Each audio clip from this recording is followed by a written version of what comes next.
you know, the first time I went to jail, I came out of there when they opened that door and let me out and gave me my civilian clothes. And, you know, I had somebody waiting on me with a Mountain Dew and a pack of smokes. And I'm looking back behind me going, I'm never coming back to this jail again. I'm never going to do that. Yep, here I am again, going to jail.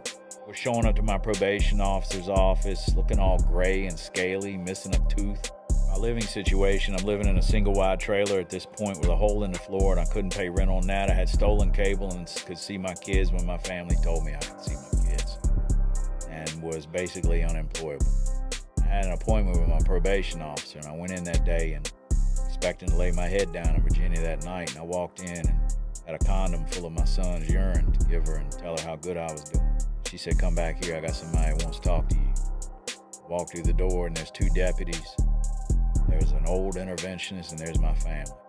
This old interventionist said, Sam, you're dying of a cocaine addiction. You got 2 options today. You can go with me and go to treatment. You're gonna go to Texas and go to inpatient treatment for at least a year.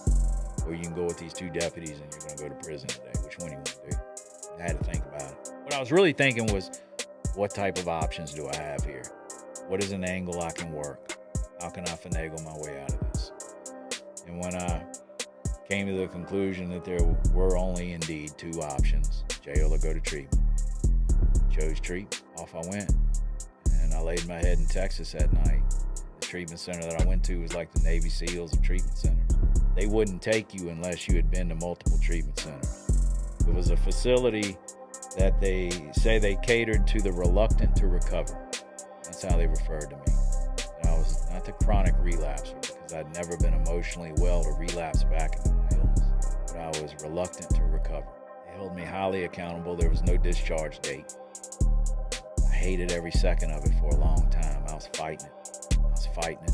I was in that inpatient treatment center for 2 weeks shy of a year. Worked all 12 steps.